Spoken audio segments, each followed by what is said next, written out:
大家好，前面的影片我说过啊，祁同生的秘书叫做曹志斌，习近平他爸习仲勋的秘书也叫做曹志斌呢，指不定哪天就要抓到习仲勋的下属头上啊，要给习近平剪裙边啊，没想到来得这么快啊。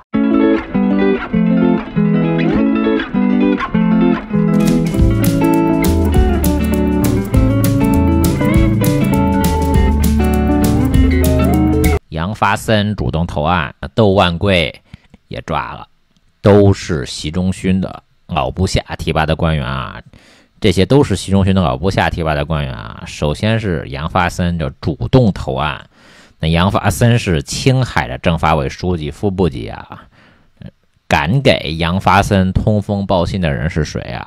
不就是习近平和中纪委副书记肖培吗？习近平就是中纪委最大的内鬼。就是习近平给杨发森通风报信的，因为杨发森是习仲勋的老部下提拔的，那习近平可能想让杨发森少判几年啊。我们就从习远平这里开始查就知道啊，习近平的弟弟习远平呢，曾经担任中国节能环保协会的会长啊，协会创立的荣誉主席呢是中国政协的副主席阿布莱提·阿卜杜热希提呀。那名誉会长是原中国人大环资委主任委员、首任中国环保局长曲格平啊。曲格平提拔了中国气候大使谢振华，谢振华提拔了上海市公安局局长舒庆啊，舒庆抓了边城随想啊。跟习近平家有关系的人都是无恶不作啊。这个阿布莱提·阿卜杜热希提呀，也是无恶不作。那正是这个阿布莱提·阿卜杜热希提掩盖的克拉玛依大火啊，我们看时间线就知道啊。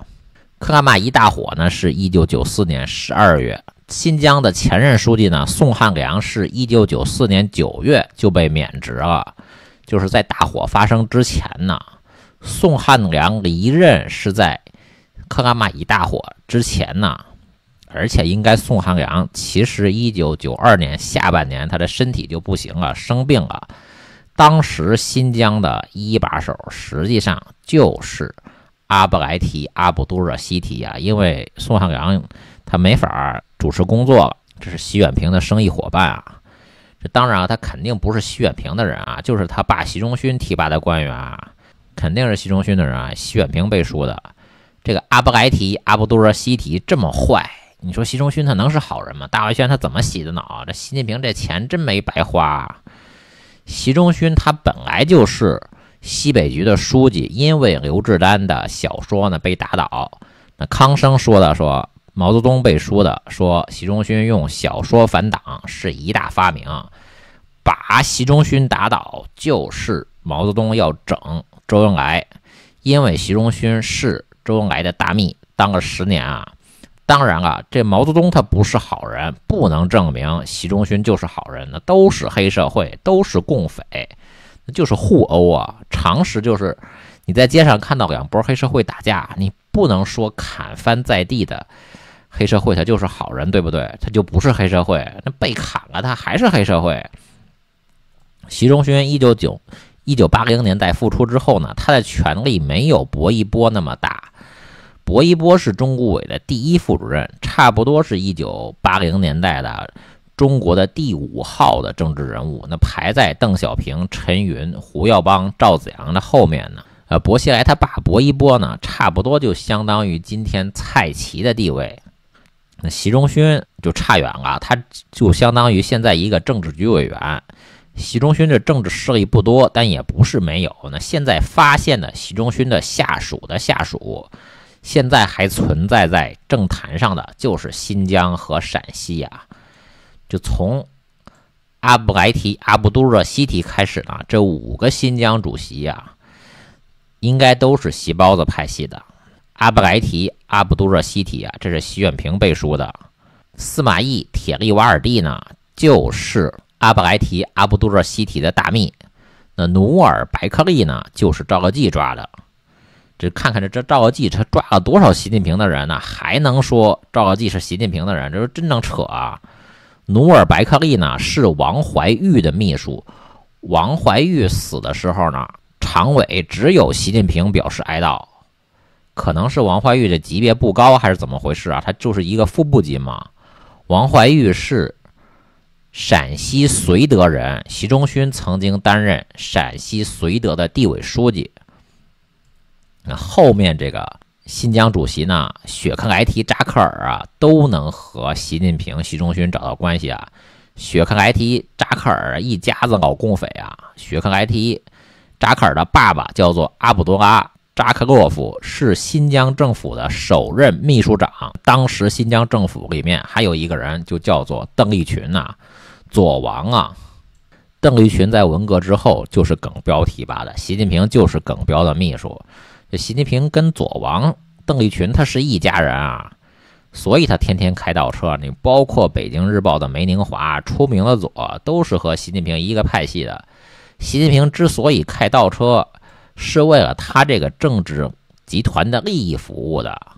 那现在的新疆主席呢，阿尔肯·土尼亚兹大概率也是习近平派系的，还没有研究透彻。还有一种说法呢，王乐泉之前新疆的书记在山东的时候就是江春云提拔的。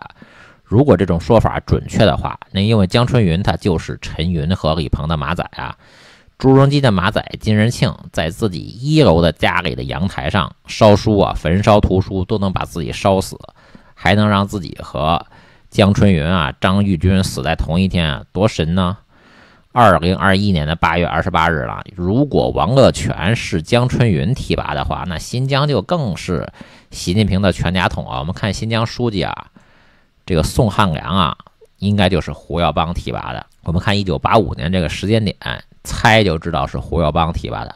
那为什么这么猜呢？这个问题就涉及到邓小平为什么会选中江泽民当接班人呢？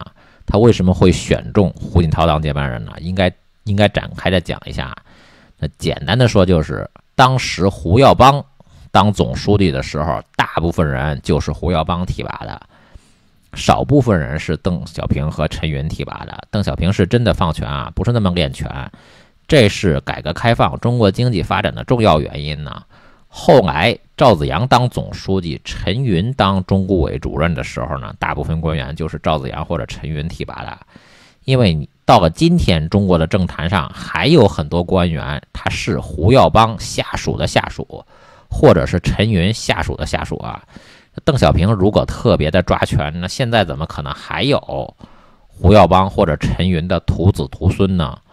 那举个例子就是啊，这个浙江省委的原来的书记李泽民呢，他1992年12月15日的上午呢，到杭州东站去接邓小平啊。李泽民回忆说，在乘车去国宾馆的路上，他和邓小平坐在第一排。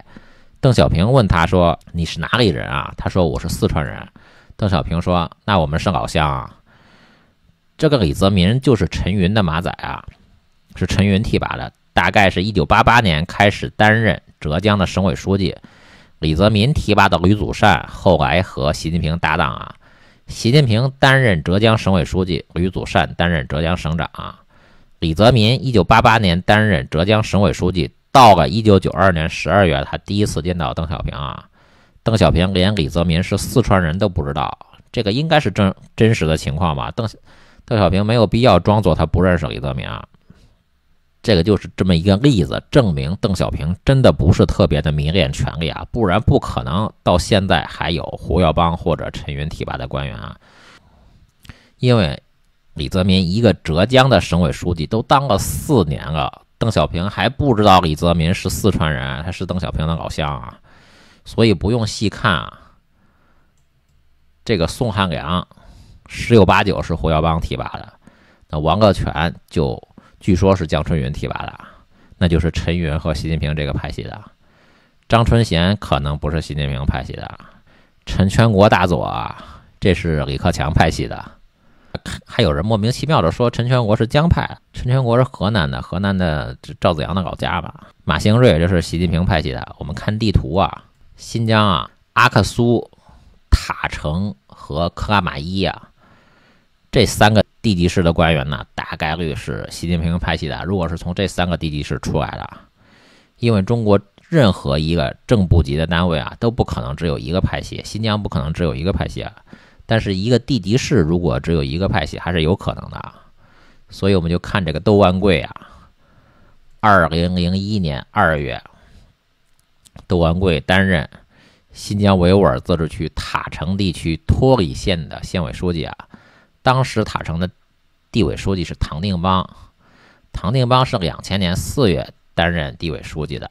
当时的新疆主席正是阿布莱提·阿卜杜勒希提啊，习远平的生意伙伴，习仲勋的马仔啊，就是阿布莱提·阿卜杜勒希提提拔的地委书记或者是行署专员，然后再提拔的杨发森和窦万贵啊。因为这个杨发森他是阿布莱提·阿卜杜勒希提提拔的，所以习近平给习仲勋的老部下的部下通风报信啊，让杨发森去主动投案啊。杨发森空出来的青海政法委书记的位子呢，社交媒体传言呢说上海的副市长陈宇健要接替啊，这是不可能的。